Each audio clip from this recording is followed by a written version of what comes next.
Ten, Standby nine, to take studio.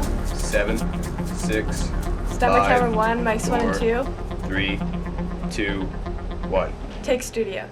Good afternoon, MCHS, and welcome to yet another packed episode of MCTV. I'm Tim Evans. On today's show, we'll have a look at the recent one-act plays, as well as a short film produced by one of our own. But before that, our top story. Our top story today is the Alberta Emergency Management Agency.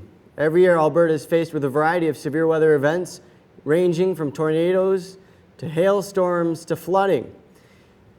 Now, this agency is responsible for planning and enacting these plans to help keep Albertans safe and to organize rescue efforts so it's not a big mess.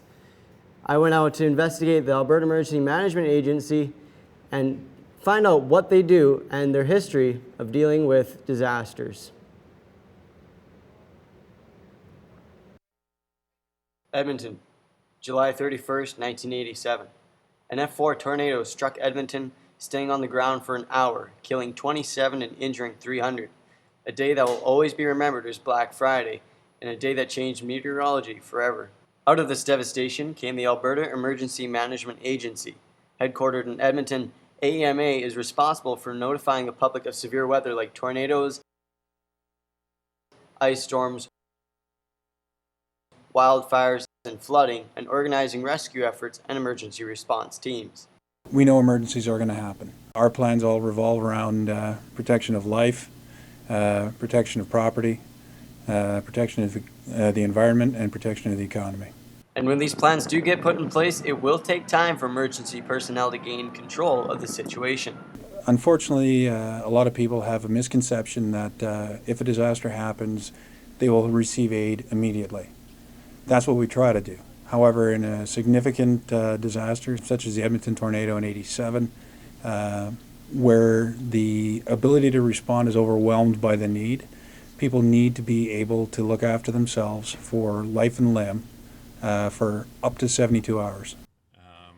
The AEMA advises Albertans to pack in a waterproof container a kit that will last 72 hours, the maximum amount of time Alberta Emergency gives themselves to rescue survivors. You can prepare a basic kit that contains these items, or you can prepare a more advanced kit with a list on aema.alberta.ca. This is an Alberta emergency alert. Every Albertan has no doubt heard that message sometime in their life, either on radio or on television. With social media playing a prominent role in society, it's revolutionizing how AEMA alerts public to emergencies. There's a little more reliance on it now. It is part of a suite of tools, so there's obviously a large portion of the population that relies on social media. And if there are people out there that don't use social media, then they know someone who does. So word of mouth can also help us out. So the next time you hear this... This is an Alberta emergency alert. Stop, listen, and respond. The information the alert gives you can save lives. For MCTV News at the AEMA headquarters in Edmonton, this is Tim Evans reporting. Have you ever wanted to dine with goats or high-five a bear on the top of a mountain? Well, best of luck to you. It's nice knowing you. If you aren't that brave, there is an alternative. Immerse yourself in the beauty of Banff National Park by way of foot. See more and experience the thrill of hiking to the top of a mountain for a bird's-eye view of the valley below. And to talk more about this thrill and how you can experience it for yourself, I'm joined now by the Fred Sharman Memorial Hiking Trip organizer, Greg Bautestein. Mr. Bautestein, thanks for being on the show today. Thanks for having me, Tim. Appreciate it. So what is a hiking trip? Well, little hiking. 3 days in September. Well, sorry, it's kind of obvious, but yeah. September 18th to the 21st, I take about 20 students up to Banff National Park, and then we spend 3 days hiking on the trails in that area. Still 3 titles. Nice. Okay. So the hiking trip, as I said before, was renamed to the Fred Sharman Memorial Hiking Trip this year. Why the name change? We've been doing the trip on and off for about the last 12 years, and then this last year we had our support truck driver that's been working with us for 17 years on the bike trip. Fred Sharman passed away, and he was a very caring and loved working with the kids and loved the mountains and loved to give his time, and we just thought that this would be a a phenomenal way to kind of, you know, preserve his memory and, you know, to name the trip in his honor. So, you know, he's kind of there with us in spirit. So. Okay. Whereabouts are you taking students? We're going to be going just north of Lake Louise, a little hostel called Mosquito Creek. We're about 30 clicks north of Louise, and there's some trails in that area that we'll be doing in September. Okay. So what can students expect? Well, a lot of walking. We do about 40 clicks in 3 days. So we do a training hike in September the week before, but I do recommend the kids have good walking shoes and have done practice walks maybe, or just doing any kind of cardio training in the summer so they're at least prepared for it. But, you know, the main thing is just come there with an open mind and, you know, and enjoy yourself. Alrighty. So any more meetings? We've got our first meeting we had it on Monday. We had about 25 people at that meeting. We can only take 20 kids. Payment is kind of the, you know, you get your payment in to kind of secure a spot. Within the last 2 days, or actually in about the last 30 hours, we're 75% full already. Oh, wow. So 15 people have got me their money in. We still have spots for 5 people, but people had better, if they want to go, they better chat with me fairly quickly because those spots are going to be gone, I would say, within the next day or 2. All right. Well, glad to hear, and good luck to you guys on this Awesome. trip. Thanks a lot. Thanks for having me on there, Tim. Appreciate it. Thank you very much for joining us. All right, so speaking of thrills, MCHS Drama 30 directors pulled off yet another year of successful one-act plays. The 3 acts brought their share of laughs and rave reviews. Audiences were captivated by clever one-liners, melodramatic plots, and the beautifully decorated sets. For more, we sent MCTV reporter Amy Lung to see what one act is all about. Here at the Morville Cultural Center on April 30th, the MCHS School Play, A Night of One Acts, was hosted and directed by students. It allows parents, friends to see their hard work of these past 3 months and how it will be performed. Certain areas, I believe there are always certain areas to improve on in acting. I don't ever believe there's always room for perfecting anything you do on stage. There's no perfection. It's just about growing and experiencing it. And I think every performance they do is just going to help them grow stronger as an actor, which I think is really important. So, as for specific areas, developing their character and getting into their character and remembering when they go on stage that they are no longer playing themselves, but they are playing the character they are meant to portray on stage. So definitely deepening that character on stage. Oh yeah, there could always be improvements on maybe costume, moving everything, just on everything. It helps with self-confidence issues and it really encourages people to speak up more and be less shy. Also, another good way to work with other people. It helps students to discover that voice, especially with self-confidence issues, and it really helps them to grow and expand their capabilities and abilities on stage and performance, and being in front of an audience is huge. So yeah, definitely helps grow their confidence. I love drama because it's not laid back, but you can be yourself, and that's a class I love because I love being wacky and fun and just myself. So. I always enjoy my role in the plays, no matter how big or small it is. It's Amy Lerung reporting for MCTV. If the past few weeks are any indication, anything is possible in this province. From snow to summer-like temperatures, we've definitely been on a roller coaster ride, weather-wise, of course. Tony Knoll is joining us now to tell us how much this ride is going to go on for. Tony? Thanks, Tim.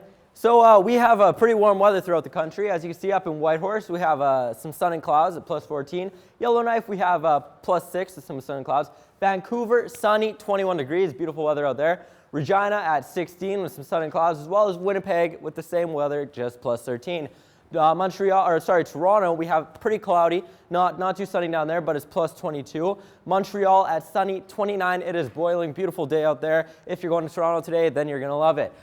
We have Halifax down here with sunny as well, 22. St. John's is at plus 3, not as nice. Iqaluit is at -7 with some snow, not the best weather. Now we're gonna check out Alberta. So in Alberta, we have high level with some rain at 15. Fort McMurray at 15 as well, sun and clouds. Throughout the rest of the province, it's sunny and cloudy. With Grand Prairie, we have 21 degrees as well as Jasper and Banff. The entire west coast is at 21 degrees. Edmonton at 18, pretty nice weather outside. Red Deer is actually just sunny with 19. 21 in Calgary and 21 in Medicine Hat. Very warm weather throughout the province. Now we're going to check out current conditions. We have 14 degrees Celsius outside. It was at around 9 degrees this morning. And relative humidity, we're going to check out the rest of the week. It's sunny with some cloud all week. We have 19 today, 23 tomorrow, 14 Friday, Saturday at 22, Sunday at 26, Monday at 23, and Tuesday at 20. All warm weather, double digits, with a low of 6 and a high of 10 for the lowest amounts of weather. We are going to check out back after the commercial break. Does math affect you or a loved one? Math affects millions of people each day. People might tell you you need to do it, or it will be important later on. Don't listen to these remarks. They are a common argument for a terrible thing. Your friends might encourage you to try it, and they'll tell you it's worth it and can even be fun. Hey, talking to you. Hey, want to come over and study some algebra? I can't. I have family over. They'll do it in groups. Peer pressure is bad. Just say no. I'm playing COD right now. It will be tempting, but will cause a lot of stress in the long run. And even if a trusted friend offers you a math problem, you never know where it really came from. The best way to resist the temptation is to preoccupy yourself with other things. Good examples are video games, TV, and Facebook. Your friends and teachers will call this procrastination. You're just a procrastinator, man. That's just slang for people who don't do math. If you follow this advice, you'll be safe from the war on math. He's not even... Upcoming events here at MCHS. Roger Champagne Memorial Bike Trip. Training rides continue this Sunday. Meet at 10 a.m. sharp in front of the school. See Mr. Bottestein for more info. Pitch and townwide cleanup is today. Do your part to help make our community a cleaner and safer place to impress visiting relatives. The Roger Champagne Memorial Bike Trip participants and family are presenting a bike in Roger's honor Monday, May 13th. Come out and support the foundation that day during lunch in the library where it will be presented. In grade 9 and interested in tech or the trades, Skills Alberta is a great place to get an inside look at all the options that lie in your future. Contact Mr. Maslick for more info. May Baby, come out next Wednesday and Thursday to pick up your birthday bag from Center Court. The talented student body of MCHS is performing at the Coffee House May 15th in the Morville Cultural Center next door. The show starts at 7 p.m. Tickets are $10 in advance and $12 at the door. Come support your school and its talented students. Ever want to travel to Europe? Maybe see the Lavoie in Paris or the Colosseum in Rome? Contact Mrs. Krulak for more information on the 2014 Europe trip of a lifetime. Speaking of Colosseums, MCHS Olympics starts May 29th.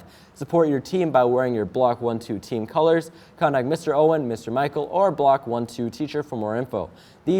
For these and all other school events, keep connected by watching the daily announcements. Log on to the school website at www.mchs.gsaker.ab.ca or following us on Twitter at MCHS_Wolves or by searching hashtag MCTV News. All right, you've come to expect a lot of news reports from us here at MCTV, but every now and again, some of our crew branches off into the film industry. The latest attempt is coming from Morinville's newest director, Beau Weatherby. He calls his film a comedic short about going psychotic with power. Here's his short film entitled Nightmare Rush.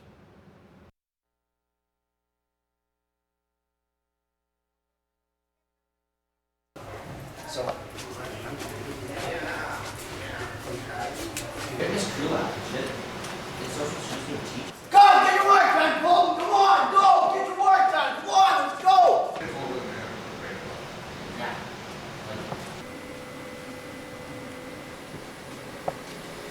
Hey, Mr. B.